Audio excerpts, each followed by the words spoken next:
ہم وہی کہیں گے جو ہمارا دین ہم کو بتاتا ہے، عمل کرو تو تمہارا بھلا ہے۔ السلام علیکم ورحمۃ اللہ وبرکاتہ۔ الحمد للہ رب العالمین، والصلاة والسلام على من كان نبيا وآدم بين الماء والطين، وعلى آله وأصحابه وأزواجه وأهل بيته أجمعين، أما بعد، أعوذ بالله من الشيطان الرجيم، بسم الله الرحمن الرحيم، وقرنا في بيوتكن ولا تبرجنا تبرج الجاهلية الأولى، صدق الله مولانا العظيم، وصدق رسوله النبي الأمين المتين الكريم، ونحن على ذلك لمن الشاهدين والشاكرين، والحمد لله رب العالمين۔ حصول برکت کے لیے حضور اکرم سید عالم نور مجسم ارواحنا فدا محمد الرسول اللہ صلی اللہ تعالی علیہ وسلم کی پرنور بارگاہ میں درود و سلام کا ہدیہ پیش کر لیجیے۔ اللہم صلی علی سیدنا مولانا محمد وبارک وسلم، صلاۃ و سلام علیک یا رسول اللہ صلی اللہ تعالی علیہ وسلم۔ حضرات مکرم، کل کا آنے والا دن یوم شہادت فاروق اعظم ہے، اور چونکہ وہ بڑی حیا والے تھے، اس لیے اس مناسبت سے میں نے یہ سوچا کہ شرم و حیا کے حوالے سے کچھ باتیں آپ کی گوش گزار میں کروں۔ لوگ کیا کہیں گے، یہ ایک ایسی بات ہے جو اچھوں کو سدھار دیتی ہے۔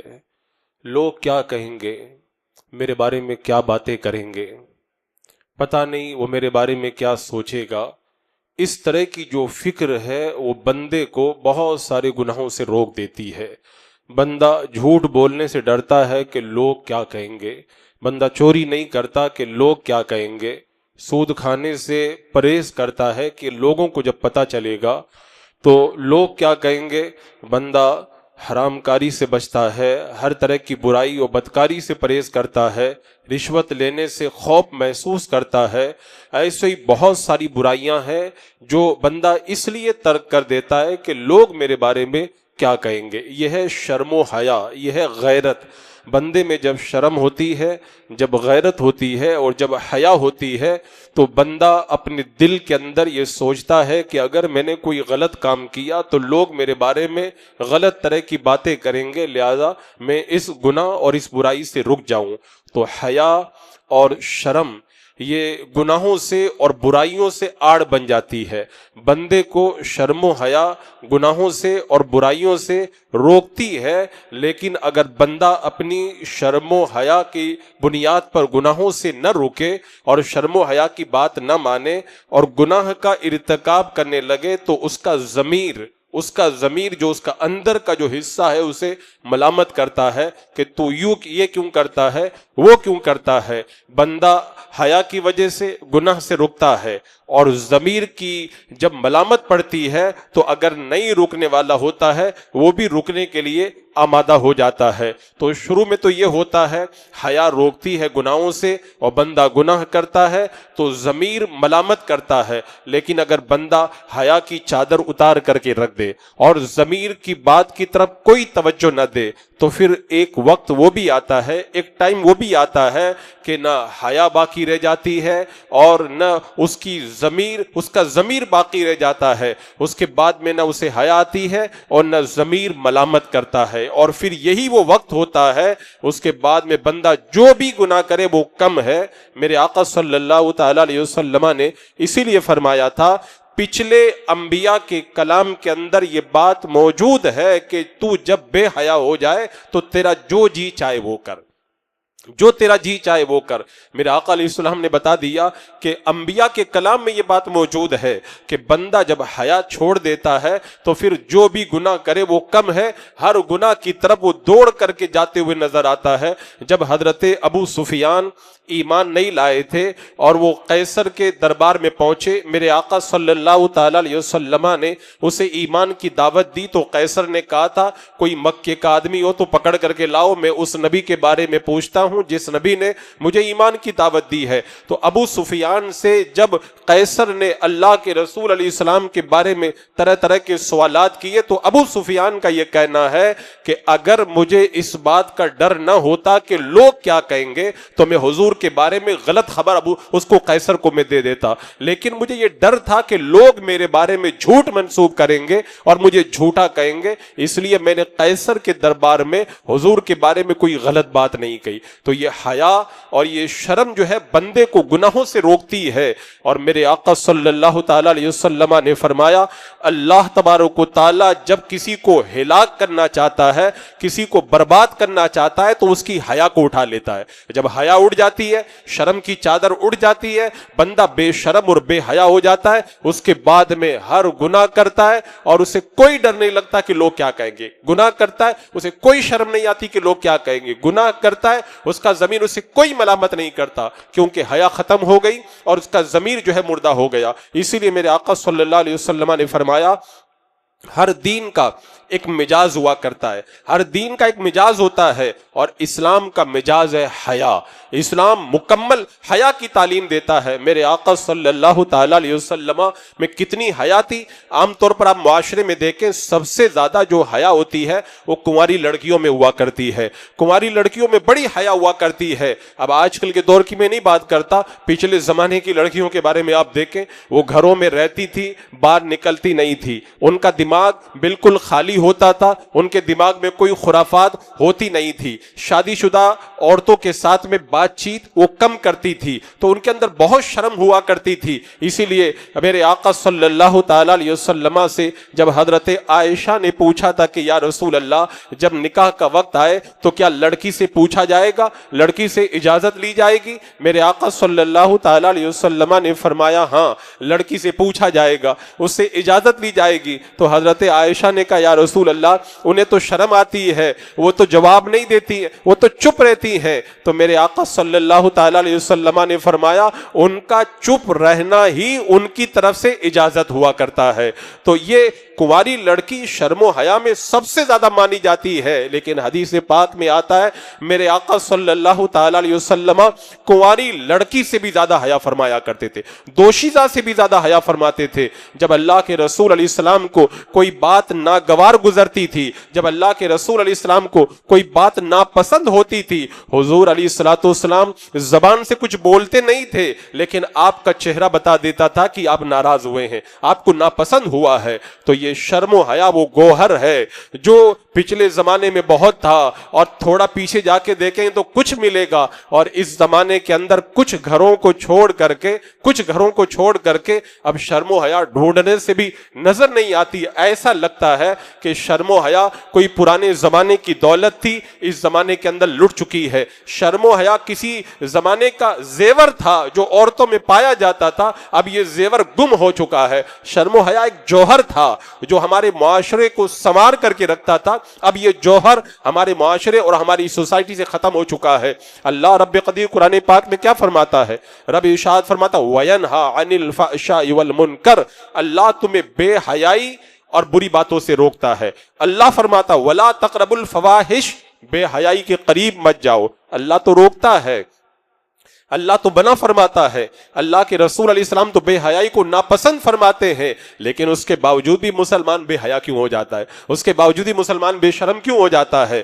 میں کہتا ہوں اس کے اندر آج کنواری لڑکیاں اور شادی شدہ لڑکیاں سب برابر کی شریک ہیں۔ اس کے اندر مرد اور عورت ایک دوسرے کے ساتھ میں دوڑ میں آگے نکلنے کے لیے بےتاب ہے، چھوٹے ہوں یا بڑے ہوں، چھوٹے گھرانے کے لوگ ہوں یا بڑے گھرانے کے لوگ ہوں۔ شرم و حیا کا گوہر دن بدن ہمارے معاشرے معاشرے اور ہماری سوسائٹی سے اڑتا چلا جا رہا ہے، یہ گناہوں کی ایک بڑی وجہ ہے۔ آج جو گناہ ہو رہا ہے اس کی بڑی وجہ ہے لوگ کیا کہیں گے۔ آج کل لوگوں نے پرواہ کرنا چھوڑ دیا ہے، لوگ میرے بارے میں کیا باتیں کریں گے، لوگوں نے پرواہ کرنا چھوڑ دیا، بلکہ بہت سارے گناہوں کو تو فیشن کا لیبل لگا کر اور نئی روشنی کا لیبل لگا کر لوگوں نے اس کے جائز ہونے کا سرٹیفکیٹ جاری کر دیا ہے۔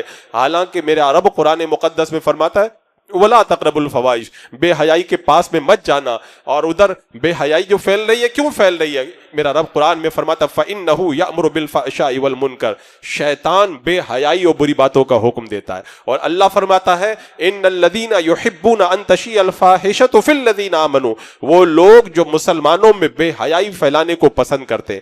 آج پورا ایک معاشرہ اور پوری ایک سوسائٹی ایسی بھی ہمارے درمیان موجود ہے جس کا مقصد یہی ہے لوگوں کو بے حیا بنایا جائے، ان کی شرم کی چادر کو اتار دیا جائے، ان کی غیرت کا جنازہ نکال دیا جائے، ان کی آنکھوں کے اندر جو پانی ہے اس پانی کو خشک کر دیا جائے، تاکہ اس کے بعد میں وہ جتنے بھی گناہ کریں نا انہیں احساس بھی نہ ہو کہ ہم نے کون سا گناہ کیا ہے۔ اور آج وہ چیز ہماری نظروں کے سامنے میرے آقا صلی اللہ علیہ وسلم نے قیامت کی نشانیوں میں سے ایک نشانی یہ بتائی تھی کہ بے حیائی عام ہو جائے گی، لڑکیاں عورتیں کپڑا پہن کر کے بھی ننگی رہیں گی۔ یہ قیامت کی نشانیوں میں سے میرے آقا صلی اللہ تعالی علیہ وسلم نے بتایا تھا۔ آج وہ نشانی اگر پورے طور پر نہیں تو بڑی حد تک ہماری سوسائٹی اور ہمارے معاشرے کے اندر ہم آنکھیں کھول کر کے دیکھ سکتے ہیں۔ شیطان کیا چاہتا ہے؟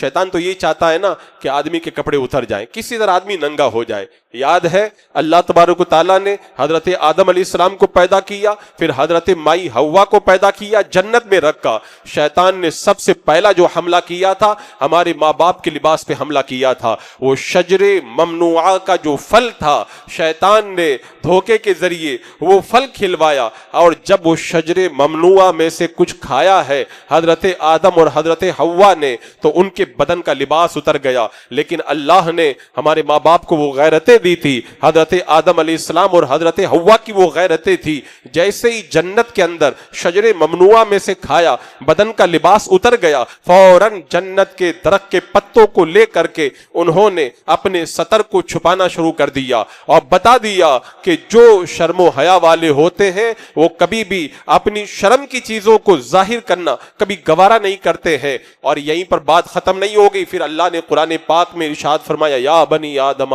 لا یفتننکم الشیطان کما اخرج ابویکم، یعنی رب نے بتا دیا اے آدم کی اولاد، جیسے تمہارے ماں باپ کے بدن سے ابلیس نے کپڑے اتروائے تھے وہ تمہارے بھی کپڑے اتروائے گا، تمہارے بھی کپڑے اتروائے گا۔ شیطان کا سب سے پہلا ٹارگیٹ یہی ہے بندے کو ننگا کر دیا جائے، اس کو بے شرم بنا دیا جائے، اس کو بے حیا بنا دیا جائے، اس کے ضمیر کو مار دیا جائے تاکہ گناہ کرے نا تو گناہ کرنے کے بعد میں اسے احساس نہ ہو کہ میں نے کون سا گناہ کیا۔ اس کے بعد میں شیطان نے راستے لگائے، ننگا کرنے کے راستے بچھائے، بے حیائی کے راستے لگائے، نیٹ کے ذریعے، موبائل کے ذریعے، فیس بک کے ذریعے، انسٹاگرام کے ذریعے، مخلوط فنکشن کے ذریعے، کامن اسٹیج کے ذریعے اس نے بہت سارے راستے بتائے، اور طرح طرح کے فیشن کو اس نے مارکیٹ کے اندر اتار کر کے رکھا، طرح طرح کے پروگرامات رکھے، پر طرح طرح کے اس نے ایسی سوسائٹیاں بنائی، ایسے لوگوں کو سوسائٹیوں کے اندر خلط ملط کیا تاکہ جو شرم و حیا کی چادر ہے وہ تار تار ہو جائے، جو غیرت ہے اس کا جنازہ نکل جائے، اور جو بندے کے اندر ایک شرم و حیا کا ایک نیت ہوتی ہے اور اخلاص ہوتا ہے، اس شرم و حیا کو وہ ختم کر کے رکھ دے۔ یہ شیطان کا سب سے بڑا ٹارگیٹ تھا۔ اور میرا رب قرآن میں کیا فرماتا ہے وَقَرْنَ فِي بُيُوتِكُنَّ وَلَا تَبَرَّجْنَ تَبَرُّجَ الْجَاهِلِيَّةِ الْأُولَى، رب نے بتایا عورتوں گھروں میں رہو اور جاہلیت کی جو بے پردگی ہے نا وہ مت کرنا۔ آج بہت سارے لوگ کیا کہتے ہیں یہ تو فیشن ہے، نیا فیشن ہے۔ میں کہتا ہوں تم نے قرآن پڑھا نہیں ہے، یہ نیا فیشن نہیں ہے، یہ پرانا فیشن ہے۔ ننگا ہونا یہ پرانا فیشن ہے۔ اللہ قرآن میں فرماتا ہے یہ جو بے پردگی ہے نا پرانے زمانے کی جاہلیت کی بے پردگی ہے، تم وہ جاہلیت والا کام مت کرنا۔ اسلام کی آمد سے پہلے خانہ کعبہ کا طواف تو ننگے لوگ کرتے تھے، ان کو کپڑا کس نے پہنایا؟ اس کو میرے آقا صلی اللہ تعالی علیہ وسلم نے ان کو کپڑا پہننے کی تعلیم دی ہے۔ تو آج کا جو ننگا پن ہے، بے حیائی بے شرمی شرمی ہے، یہ نیا فیشن نہیں ہے، یہ پرانا فیشن ہے، جاہلیت کا فیشن ہے، اسلام کی آمد سے پہلے کا فیشن ہے۔ اسلام آ گیا، اسلام نے ان تمام جاہلی فیشنوں کا جنازہ نکال دیا۔ اسی لیے حضرت ابو ہریرہ رضی اللہ تعالیٰ عنہ نے ایک بار کہا تھا کہ میرے آقا صلی اللہ تعالیٰ علیہ وسلم نے جو جہنمیوں کے بارے میں بتایا ہے، میں نے ان میں سے بہت سارے جہنمیوں کو دیکھ لیا، لیکن دو طرح کے جہنمی ایسے ہیں جن کو میں نے نہیں دیکھا ہے۔ ان میں سے ایک وہ جہنمی جن کے بارے میں میرے آقا نے فرمایا عورتیں کپڑا پہنیں گی اور کپڑا پہن کر کے بھی ننگی رہیں گی۔ اسلام نے آ کے کپڑا پہنا دیا تھا۔ حضرت ابو ہریرہ کہتے ہیں یہ جہنمی میں نے نہیں دیکھے، آج وہ جہنمی ہم اپنی نگاہوں سے دیکھ رہے ہیں۔ آج وہ ہمارے معاشرے، ہماری سوسائٹی کے اندر ان جہنمیوں کی تعداد بڑھتی چلی جا رہی ہے۔ میرے آقا نے فرمایا تھا وہ جہنمیوں کی ایک قسم جو کپڑا پہن کر کے بھی ننگے رہیں گے۔ آج آپ دیکھیں، ایک مرتبہ ایک روایت میں آتا ہے حضرت ام المومنین حضرت حفصہ رضی اللہ تعالیٰ عنہ کے بارے میں آتا ہے، وہ کپڑا پہن کر کے آئیں اور ان کا جو کپڑا تھا وہ کپڑا کچھ باریک تھا، گریبان کا نیچے کا کچھ حصہ نظر آ رہا تھا۔ تو حضرت ام المومنین عائشہ صدیقہ رضی اللہ تعالی عنہا نے اس کو فوراً کھینچا اور پھر بعد میں اس کے دو ٹکڑے کر کے اس کو پھاڑ دیا اور کہا کیا تم نے سورہ نور نہیں پڑھی ہے؟ سورہ نور کی تعلیم کے خلاف ہے یہ کہ تمہارا نیچے گریبان کا حصہ نظر آئے۔ اور اس کے بعد میں ایک دوسرا دوپٹہ حضرت حفصہ کو دیا۔ ایسے ہی حضرت اسما رضی اللہ تعالی عنہ وہ باریک کپڑا پہن کر کے آئی، میرے آقا صلی اللہ تعالی علیہ وسلم نے ان کی طرف سے اپنا چہرہ گھما لیا اور گھمانے کے بعد میں کہا کہ عورت جب بالغ ہو جائے تو اس کے لیے اپنے چہرہ اور ہتھیلی کے علاوہ کسی حصے کو ظاہر کرنا یہ جائز ہی نہیں ہے۔ اللہ کے رسول علیہ الصلوۃ والسلام نے یہ تعلیم عطا فرمائی، لیکن آج آپ دیکھیں فیشن کے نام پہ کیا نہیں ہو رہا۔ جب لڑکا اور لڑکی بے حیائی کی طرف مائل ہوتے ہیں، آج کل تو شادی شدہ کا معاملہ الگ ہے، کنواری عورتوں کے اندر، کنواری لڑکیوں کے اندر بے شرمی اتنی عام ہو رہی ہے، ورنہ پہلے کے زمانے میں آپ دیکھیں لڑکی جب تک شادی نہیں ہوتی تھی وہ شرم و حیا کی پتلی بنی رہتی تھی۔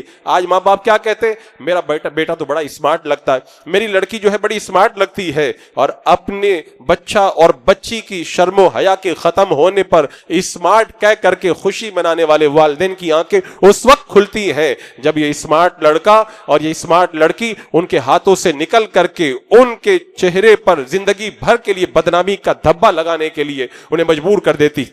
عزیزان مکرم، یہ پورے ہمارے معاشرے کا پورا دکڑا ہے۔ پہلے وہ شرم و حیا تھی، آج تو فیشن نے شرم و حیا کا بالکل جنازہ نکال کر کے رکھ دیا ہے۔ ایسے حالات پیدا ہوئے، پہلے آپ بچپن میں جو بہت بوڑھے لوگ ہیں یا پرانے زمانے کے، وہ اپنے بچپن اور آج کے زمانے کو ذرا دونوں کو ملا کر کے دیکھیں۔ پہلے کیا ہوتا تھا، بچیاں جب گھروں میں ہوا کرتی تھی، مائیں انہیں چاہے کچھ سکھائیں یا نہ سکھائیں لیکن مائیں انہیں حیا ضرور سکھاتی تھی۔ دیکھو بیٹا، ادب سے رہنا، تمیز سے بات کرنا، پردہ پورا رکھنا، بے شرمی کی باتیں مت کرنا، بڑے لوگوں کے سامنے چپر چپر گفتگو مت کرنا، بڑے لوگوں کے سامنے جو ہے بے حیائی کا مظاہرہ مت کرنا، انہیں تربیت دیتی تھی، انہیں بچپن کے اندر سکھاتی تھی۔ کیونکہ جب لڑکا اور لڑکی شادی کے بعد میں ایک رشتے کے اندر بند جاتے ہیں، وہ لڑکا اور لڑکی نہیں رہتے ہیں، وہ مرد اور عورت بن جاتے ہیں۔ اور جب کسی خاندان کے اندر رشتے کی بات آتی ہے، لوگ یہ نہیں دیکھتے کہ اس خاندان کے اندر اور کیا ہے، لیکن یہ ضرور دیکھتے ہیں اس خاندان کی لڑکیوں میں حیا کتنی ہے، غیرت کتنی ہے، ادب کتنا ہے، سلیقہ کتنا ہے، بڑوں کا لحاظ کتنا زیادہ ہے۔ کیونکہ اپنے بچپن کے اندر بچوں کو پالنے میں آپ نے جو لاڑ پیار دیا، پھر شادی کے بعد میں جب بچی اپنے سسرال میں جاتی ہے وہ لاڑ پیار نہیں بولتا ہے، بچپن میں جو ادب سکھایا تھا سسرال میں وہ ادب بولتا ہے، جو سلیقہ دیا تھا سسرال میں وہ سلیقہ بولتا ہے، جو شرم و حیا سکھائی تھی سسرال میں جانے کے بعد میں وہ شرم و حیا بولتی ہے۔ اور اگر اس کے اندر کمی رہ جائے تو پھر سسرال والے یہ نہیں کہتے کہ لڑکی بگڑی ہوئی ہے، لڑکی کے ساتھ میں پورے خاندان کو بدنام کرتے، کہتے یہ امیر باپ کی بگڑی ہوئی اولاد ہے، یعنی اس کو بگاڑنے میں اس کے پورے خاندان کا پورا رول ہوا کر۔ یعنی پہلے کی ماؤں نے جو سلیقہ دیا تھا، آج وہ سلیقہ دینے والی مائیں ہمارے معاشرے کے اندر نظر نہیں آتی۔ پہلے تو یہ ہوتا تھا لڑکیاں جب کچھ بڑی ہو جاتی تھی ان کے بستر الگ کر دیے جاتے تھے اور ان کو جو ہے بچپن ہی سے سلیقہ پورے طور پر سکھایا جاتا تھا. اور پھر لڑکی جب جیسے جیسے بڑی ہوتی تھی، بالغ ہونے کے قریب آ جاتی تھی، ایٹومیٹک لڑکی کے اندر سنجیدگی آ جاتی تھی، دھیما پن آ جاتا تھا، وقار آ جایا کرتا تھا، کاموں کے اندر جو ہے وہ الگ طریقے کا ایک فیل ہوتا تھا اور پتہ چلتا تھا کہ یہ لڑکی اب شرم و حیا کے ڈھانچے کے اندر رفتہ رفتہ ڈھلنا شروع ہو گئی ہے.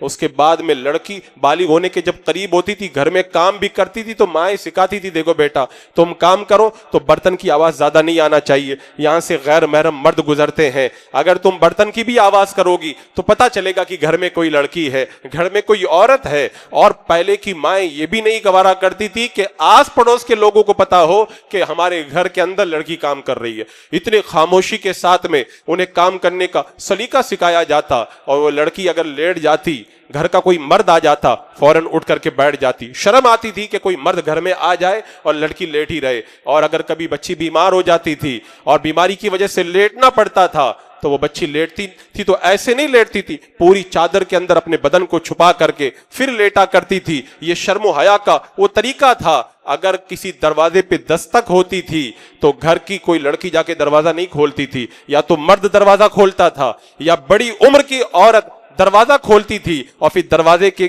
پیچھے چھپ کر کے پوچھتی تھی کہ کون ہے. اور آج اگر دروازہ بجتا ہے تو سب سے پہلے جوان لڑکی دروازہ کھولنے جاتی ہے. پہلے فون کی گھنٹی بھی بجتی تھی تو فون گھر کی لڑکیاں نہیں اٹھاتی تھی. آج اگر فون بجتا ہے تو سب سے پہلے جوان لڑکیاں فون کی طرف بڑھتی ہیں اور وہ اٹھاتی ہیں. انہیں نہیں پرواہ ہوتا ہے کہ فون پہ بات کرنے والا کوئی محرم مرد ہے یا غیر محرم مرد ہے. یہ ہمارے معاشرے کے اندر شرم و حیا کا نکلتا ہوا جنازہ. حضرت عبداللہ بن مسعود رضی اللہ تعالیٰ عنہ، ان کے بارے میں روایت میں آتا ہے جب یہ گھر میں جاتے تھے کھنگارتے ہوئے جاتے تھے تاکہ اگر کوئی پردے والی عورت ہے تو وہ پردے کے اندر چلی جائے اور بے پردگی کا مظاہرہ نہ ہونے پائے. اس وقت اس زمانے میں جب گھر کی گھنٹی بجتی تھی نا تو گھر کی عورت دروازہ کھولنے نہیں جاتی تھی. یہ وہ باتیں میں بتا رہا ہوں جو ہمارے بوڑھوں نے اپنے زمانے میں دیکھی ہے. نئی نسل نے ہو سکتا ہے شرم و حیا کا وہ منظر نہ دیکھا ہو. اور پہلے جو مکان بنائے جاتے تھے، مکان کے اندر ایک زنانہ ہوتا تھا، ایک مردانہ. جب باہر کا کوئی آدمی آتا تھا تو اس کو گھر میں زنانے خانے میں نہیں لایا جاتا تھا. باہر بیٹھک ہوتی تھی جو مردانہ کہلاتا تھا، اسی مردانہ بیٹھک کے اندر اس کو بٹھایا جاتا تھا، بات چیت ہوتی تھی اور پھر کام کر کے اس کو روانہ کر دیا جاتا تھا. اور آج جب ہمارے گھروں میں کوئی مہمان آتا ہے تو ڈائننگ روم بنے ہوئے ہیں جہاں پہ بے حیائی کا پورا منظر موجود ہوتا ہے. اور پھر باہر سے آنے والا اجنبی اور ڈائریکٹ زنانے کے اندر ڈرائنگ روم کے اندر داخل ہوتا ہے. اور پھر بے پردگی جو ہوتی ہے کئی گھروں کے اندر وہ آپ خود اپنی آنکھوں سے اس کا مشاہدہ کر سکتے ہیں. پہلے کی بچیاں گھر کے اندر جب کچھ بڑی ہو جاتی تھی ہنسی مذاق نہیں کرتی تھی کہ باہر غیر مردوں کے کانوں میں آواز جائے گی. اور آج تو وہ ہنسی مذاق تو ہوتا ہی ہوتا ہے، لیکن ساتھ میں فون کر کے غیر محرموں کے ساتھ میں جو مذاق کا جو سسٹم ہے اور پھر وہ سالی وغیرہ کی جو مذاق شادیوں کے اندر جو بے حیائی کا پورا نقشہ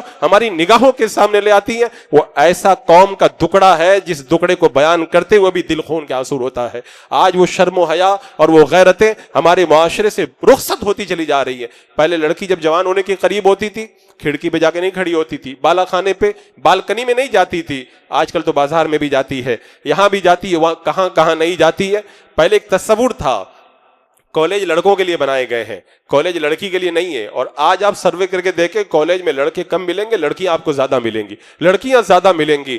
کہا تھا نا کہ اگر پڑھانے والا حسن بصری اللہ کا ولی ہو، پڑھنے والی رابعہ بصریہ اللہ کی ولیہ ہو، خانہ کعبہ میں پڑھائے اور قرآن پڑھائے، تب بھی تیسرا وہاں پہ شیطان موجود ہوا کرتا ہے. جب اللہ کا ولی اللہ کی ولیہ کو حرم شریف میں قرآن پڑھائے تب بھی فتنہ ہو سکتا ہے. تو بتاؤ آج کالج کے اندر جو لڑکیاں پڑھ رہی ہیں وہاں پہ کیا فتنہ ہو سکتا ہے. میں ہو سکتا کی بات نہیں کر رہا ہوں، جو ہو رہا ہے وہ آنکھیں کھول کر کے آپ دیکھ سکتے ہو. میں نے کئی مرتبہ اس دکڑے کو اپنے معاشرے اور اپنی سوسائٹی کے اندر میں نے بیان کیا ہے. پہلے جو شرم و حیا کے جو مظاہر تھے ان میں سے ایک منظر ہماری نگاہوں کے سامنے یہ بھی تھا کہ لڑکیاں اپنے باپ کے سامنے، اپنے بھائی کے سامنے بڑا زیور نہیں پہنتی تھی، خوبصورت کپڑے نہیں پہنتی تھی، بھڑکیلے کپڑے نہیں پہنتی تھی، بلکہ شادی سے پہلے ان کپڑوں کا کوئی رواج ہی نہیں تھا. انہیں شرم آتی تھی. آج لڑکیاں شادی سے پہلے وہ سارے مراحل طے کرتی ہیں میک اپ بھی ہوتا ہے, طرح طرح کے کپڑے بھی پہنائے جاتے ہیں, آئی بروز بھی کیا جاتا ہے اور لالی پاؤڈر بھی لگایا جاتا ہے. اب بتائیں جو لڑکیاں شادی سے پہلے اس قدر بن سور کر کے جب تیار ہوتی ہیں تو کیا معاشرے کے اندر بے حیائی اور بے شرمی نہیں پھیلے گی؟ بے حیائی کے مظاہر ہمارے معاشرے کے اندر کیا نظر نہیں آئیں گے؟ وہ ساری چیزیں ہماری نگاہوں کے سامنے آج بھی موجود ہیں. میں یہ نہیں کہتا ہوں کہ لڑکیاں بالکل فوہڑ بن کر کے رہیں. اسلام صفائی کی تعلیم دیتا ہے. ایک صحابی ہیں, ان کے بال بکھرے ہوئے تھے. میرے آقا صلی اللہ علیہ وسلم نے فرمایا کہ اس کے پاس کوئی ایسی چیز نہیں جس سے یہ بال سنبھال لیتا. ایک بار اللہ کے رسول علیہ السلام نے تکبر کی مذمت فرمائی تو کسی نے پوچھ لیا, یا رسول اللہ, ہم اچھا کپڑا پہنتے, اچھا جوتا پہنتے, کیا یہ بھی تکبر ہے؟ میرے آقا نے فرمایا اللہ جمیل ہے اور جمال کو پسند فرماتا ہے. یہ نہیں کہا جا رہا ہے کہ آپ جو ہے وہ اچھے کپڑے نہ پہنو اور اچھا کچھ نہ پہنو, لیکن لڑکی اپنے کنوارے پن کے اندر جو زیب و زینت غیروں کے لیے اختیار کرتی ہے وہ معاشرے کے اندر کس قدر تباہی کا جو ہے باعث بن جایا کرتا ہے. آج کا معاشرہ آپ دیکھیں اور پہلے کے معاشرے میں آپ نظر اٹھا کے دیکھیں. پہلے کوئی لڑکی جب بالغ ہونے کے قریب ہوتی تھی اپنے کزن سے بے تکلفانہ بات نہیں کرتی تھی, اپنے کزن کے ساتھ میں ہنسی مذاق نہیں کرتی تھی, وہ پورا جو ہے وہ اہتمام ہوا کرتا تھا اور پھر محرم اور غیر محرم کی تمیز ہوا کرتی تھی. آج تو لڑکیاں اپنے کزن کے ساتھ میں بیٹھ کر کے ٹی وی پروگرام دیکھ رہی ہیں, بے حیائی کے مناظر دیکھ رہی ہیں. اور کتنی وہ لڑکیاں ہیں جن کو اسکول اور کالج چھوڑنے ان کے کزن گاڑی میں بٹھا کر کے لے کے جا رہے ہیں. آج جو معاشرے کے اندر جو اخبارات کے اندر خبریں آتی ہیں, لوگ کہتے ہیں کیا ہو گیا, قیامت آ گئی ہے. میں کہتا ہوں قیامت آئی نہیں, تم نے قیامت کو اپنے گھر میں دعوت دے کر کے بلایا ہے. اسلام نے جو پردے کا اہتمام کیا تھا, کیا اسلام نے یہ حکم نہیں دیا تھا چچا کے لڑکے سے پردے کا حکم ہے, پھوفی کے لڑکے سے پردے کا حکم ہے, ماموں کے لڑکے سے پردے کا حکم ہے, خالہ کے لڑکے سے پردے کا حکم ہے, دیور سے پردے کا حکم ہے, جیٹ سے پردے کا حکم ہے, بہنوئی سے پردے کا حکم ہے. کیا اسلام نے ہمیں یہ تعلیم نہیں دی تھی؟ عورت ان کے سامنے نہ اپنا گلا کھول سکتی ہے, نہ اپنے بازو, نہ اپنی کلائی کھول سکتی ہے, نہ اپنی پنڈلی کھول سکتی ہے, نہ اپنے بال کھول سکتی ہے. اسلام کی یہ تعلیمات ہم نے طاقوں میں سجا کے رکھ دی اور اس کے بعد میں کہہ رہے زمانہ بڑا خراب ہو گیا. زمانہ نہیں خراب ہوا ہے, ہم نے زمانے کے اندر وہ بربادیاں داخل کی ہیں جو ہمارے گھروں کے اندر تباہی کا منظر بن کر ہماری نگاہوں کے سامنے آ رہی ہے. عزیزان مکرم, اسلام کی جو تعلیمات ہے وہ بڑی ستھری اور بڑی پاکیزہ ہے, بڑی پاکیزہ ہے. آج جو تعلیم کی بات آتی ہے, کیا حضور کے زمانے میں تعلیم نہیں تھی؟ عورتوں نے میرے آقا کی بارگاہ میں درخواست کی تھی, یا رسول اللہ آپ مردوں کو تعلیم دیتے ہیں, ہمیں بھی تعلیم دی دیے اور ایک دن ہمارا الگ سے رکھیے, الگ سے دن رکھیے. حضور علیہ الصلوۃ والسلام نے الگ سے ایک دن رکھا. میرے آقا علیہ السلام اس الگ دن میں جاتے تھے اور عورتوں کو دین کی تعلیم دیا کرتے تھے.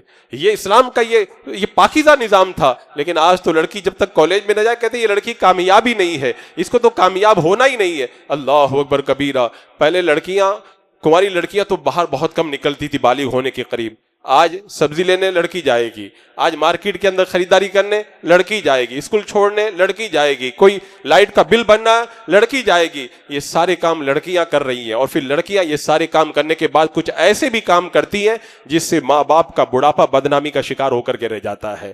حضرت ام حمید ہے, میرے آقا صلی اللہ علیہ وسلم کی بارگاہ میں آئی, کہ یا رسول اللہ میرا دل چاہتا ہے میں آپ کے پیچھے مسجد میں نماز پڑھوں. میرے آقا صلی اللہ علیہ وسلم نے فرمایا کہ گھر کے اندر والے کمرے میں نماز پڑھنا باہر والے کمرے میں نماز پڑھنے سے بہتر ہے, اور باہر کے کمرے میں نماز پڑھنا صحن میں نماز پڑھنے سے بہتر ہے, اور صحن میں نماز پڑھنا میری مسجد میں نماز پڑھنے سے بہتر ہے. میرے آقا نے بتا دیا میری مسجد کی بڑی فضیلت ہے, لیکن تم کو اگر اللہ کو راضی کرنا ہے نا تو اپنے گھر میں نماز پڑھو. حضرت ام حمید نے اس کے بعد میں اپنے گھر کا سب سے اندر والا اندھیرا کمرہ نماز کے لیے مقرر فرما لیا, اسی کے اندر وہ نماز ادا کرتی تھی. حضرت ام خلاد ہے, ام خلاد کا بیٹا شہید ہو گیا, حضور کی بارگاہ میں پردہ کر کے آئی. صحابہ نے کہا بیٹا شہید ہو گیا پھر بھی پردہ؟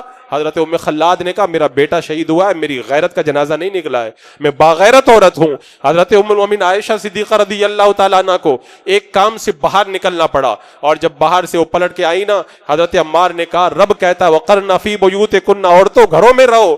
اس آیت کریمہ کو جب حضرت عائشہ نے سنا ہے, یاد کرتی تھی اس آیت کو پڑھ پڑھ کے, اتنا روتی تھی کہ ان کا دوپٹہ بھیگ جایا کرتا تھا کہ میرے رب نے گھر میں رہنے کے لیے کہا, میں گھر سے باہر کیوں نکلی. آج وہ ساری چیزیں جو پرانے زمانے کے میں داستان معلوم ہوتی ہیں, کاش وہ اجالے آج ہمارے معاشرے کے اندر پھر چلے آئے تو ہمارا معاشرہ پھر سے دیکھو کیسا جو ہے وہ خوشبودار معاشرہ بن جائے گا. عورتیں مدینے کی گلیے میں چل رہی ہیں, میرے آقا نے کہہ دیا بیچ میں مت چلا کرو, کنارے سے چلا کرو. اس کے بعد میں کوئی عورت بیچ میں چلتی ہوئی نظر نہیں آئی. کہاں پہ کہا جا رہا ہے؟ اس معاشرے میں کہا جا رہا ہے جہاں پہ صحابہ کرام رہتے ہیں. صحابہ سے زیادہ پاکیزگی تو ہمارے درمیان نہیں ہے, لیکن صحابہ اتنے پاکیزہ تھے, اس کے باوجود بھی تعلیم دی جا رہی ہے عورتیں درمیان کے اندر نہ چلے بلکہ کنارے سے چلا کریں. آج وہ پاکیزگی کے مناظر ہمارے سامنے کہاں ہیں؟ میں بات کر رہا تھا پرانے زمانے کی جو ہے وہ شرم و حیا کی. پہلے کیا ہوتا تھا, لڑکی کی جب شادی کا وقت آتا تھا تو شادی کا ذکر لڑکی کے سامنے نہیں کیا جاتا تھا. اگر کسی لڑکی کی موجودگی میں اس کی شادی کی بات کی جاتی تھی اسے شرم آ جاتی تھی, وہ اٹھ کر کے دوسرے کمرے میں چلی جاتی تھی. اور آج کل کی لڑکیاں اپنے ماں باپ کے ساتھ میں شادی کی باتیں ایسے کرتی ہے جیسے کھانے کی ڈش کی باتیں کیا کرتی ہے. یہ غیرت ہے. یہ آج ہماری بے غیرتی جو ہے اس قدر بڑھ چکی ہے. اگر ہمارے اندر شرم و حیا ہو نا, یہ سب پہلے ہی ہم نے رخصت کر کے رکھ دیا ہے. مجھے یاد آتا ہے کسی زمانے کے اندر میں نے پڑھا تھا, ایک لڑکی کی منگنی کا وقت آیا. جب منگنی کا وقت آیا تو لڑکی نے اپنے باپ سے کہا تھا لڑکے والے مجھے آج دیکھنے آئیں گے, ٹھیک ہے میں نقاب اوڑھ کے آؤں گی لڑکے والوں کے سامنے, لیکن میری ایک شرط ہے, لڑکا مجھے دیکھے تو میں بھی لڑکے کو دیکھوں گی, اور ظاہر سی بات ہے میں لڑکے کو اپنا چہرہ اسی وقت دکھاؤں گی جب لڑکا مجھے پسند آ جائے گا. میں آؤں گی, اگر لڑکا مجھے پسند نہیں آیا تو میں بغیر نقاب کے میں نقاب اتارے بغیر واپس چلی جاؤں گی. لڑکا آ کر کے بیٹھ گیا, باپ بیٹھا ہوا ہے, لڑکی نقاب کے ساتھ آئی, کمرے کے اندر ایک نظر ڈالی اور واپس پلٹ کر کے چلی گئی. جو لڑکا منگنی کرنے آیا تھا کہنے لگا آپ کی لڑکی کا چہرہ تو میں نے دیکھا نہیں, میں کیسے فیصلہ کروں؟ باپ نے کہا تمہیں فیصلہ کرنے کی ضرورت نہیں ہے, میری بچی نے فیصلہ کر دیا. کہا کیا فیصلہ کیا؟ کہا میری بچی نے اپنا نقاب نہیں اتارا اور یہ بتا کر کے چلی گئی لڑکا مجھے پسند نہیں اور جس سے میں شادی نہیں کر سکتی اس کے سامنے اپنا نقاب بھی میں نہیں اتار سکتی ہوں. یہ غیرت تھی. کسی زمانے کے اندر مرد کی غیرت کا جو مقدمہ کورٹ کے اندر آیا تھا, آج بھی ہسٹری کے اندر وہ مقدمہ موجود ہے. جج نے کہا تھا اس مقدمے کی فائل پر لکھ دو مرد کی غیرت. معلوم ہے کتنی غیرت والا مقدمہ تھا. ایک عورت نے مقدمہ کیا تھا اپنے شوہر کے خلاف کورٹ کے اندر. اس مقدمے میں کہا تھا میرا 500 دینار مہر ہے, یہ آدمی کے ذمہ باقی ہے اور یہ میرا مہر نہیں دیتا ہے. کورٹ کے اندر بلایا گیا شوہر کو, بیوی بھی آ گئی نقاب کے ساتھ میں, شرم و حیا کا دور تھا. اب جب گواہی کی بات آئی جج نے کہا تم نے پیسہ مہر کا ادا کر دیا؟ کہا میں نے ادا کر دیا. کہا گواہ کون ہے؟ کہا یہ گواہ موجود ہے. کہا گواہ جب تک عورت کو دیکھیں گے نہیں ان کو پتا کیا چلے گا کہ تم نے اس عورت کو 500 دینار دیا ہے کہ نہیں دیا ہے؟ کہا ٹھیک ہے. تو کہا ایک کام کرو, اپنی عورت سے کہو اپنا نقاب تھوڑا اوپر کرے تاکہ تمہارے دونوں گواہ اس عورت کا چہرہ دیکھ کر کے بتا دیں کہ تم نے مہر کی رقم ادا کر دی ہے. شوہر بول گیا یہ 500 دینار جو ہے نا میں اور بھی کما لوں گا, مجھے 500 دینار کی پرواہ نہیں ہے, میں اپنی بیوی کے چہرے سے نقاب اٹھا کر غیر محرم کو دکھانا گوارا نہیں کرتا. میں نے ایک بار مہر دیا ہے, میں ایک بار اور مہر ادا کر دوں گا, لیکن اپنی بیوی کی غیرت کا میں جنازہ نہیں نکالوں گا. جب بیوی نے سنا نا تو بیوی نے کہا جب میرے شوہر میں اتنی غیرت ہے تو میں بھی اپنا مہر معاف کرتی ہوں. تو پھر جج نے کہا تھا یہ مقدمے کی فائل بند کرو اور اس کے اوپر لکھ دو مرد کی غیرت. آج وہ غیرتیں کہیں معاشرے میں نظر آتی ہیں, ہماری سوسائٹی کے اندر وہ غیرتیں کہیں نظر آتی ہیں. آج تو بے غیرتی اتنی عام ہو چکی ہے جیسے لگتا ہے کہ شرم و حیا کسی زمانے کی کوئی چڑیا تھی جو اڑ کر کے چلی گئی, دوبارہ آنے والی نہیں ہے. پہلے کے زمانے میں غیرت کا یہ حال تھا. ایک بار ایک اخبار کا انٹرویو ہوا, رپورٹر کی ضرورت تھی اخبار کے لیے کہ بھئی اخبار لکھنے کے لیے کسی کو رکھنا ہے. بہت سارے لوگ آئے انٹرویو دینے لگے. ایک آدمی نے انٹرویو کے اندر ایک مضمون لکھا, ایک لیکھ لکھا, اس میں 3 مرتبہ رنڈی یعنی طائف کا لفظ آ گیا. تو اخبار کا انٹرویو لینے والے نے کہا اس کو ریجیکٹ کر دیا جائے. بولے جب یہ انٹرویو کے اندر ایک لیکھ لکھ رہا ہے تو 3 مرتبہ ایک فاحشہ عورت کا نام لکھ رہا ہے, یہ طائف لکھ رہا ہے, کل کو اگر یہ اخبار کے اندر کوئی خبر چھاپے گا اور یہ خبر چھپے گی, بچے پڑھیں گے تو اپنی ماں سے پوچھیں گے طائف کیا ہوتی ہے, تو ماں بتائے گی جو غلط کام کرتی ہے اس کو طائف کہتے ہیں. تو اس طرح تو بے شرمی معاشرے کے اندر پھیل جائے گی. ہم ایسے لوگوں کو اخبار کا رائٹر نہیں بنا سکتے, اس کو ریجیکٹ کر دیا جائے. اور آج کی آپ میڈیا کو دیکھ لیں, جب تک کوئی ننگا پن نہ دکھائے نا تب تک میڈیا نہیں بنتا ہے. جب تک بے شرمی کا جنازہ, بے حیا کا جنازہ نہ نکلے, بے شرمی عام نہ ہو جائے نا, تب تک میڈیا کہلاتا ہی نہیں ہے. اللہ اکبر. میں نے ایک مرتبہ کہیں پڑھا تھا کہ ایک بار ایک باپ نے اپنی بیٹی کے ساتھ منہ کالا کر لیا. جب منہ کالا کیا تو اخبار کا جو پورا عملہ تھا وہ سب اکٹھا ہو کر کے بیٹھ گئے. معلوم ہے کیوں اکٹھا ہو کر بیٹھ گئے؟ بولے ایک باپ نے اپنی بچی کے ساتھ غلط کام کیا ہے, اس کو اخبار میں چھاپے کہ نہ چھاپے.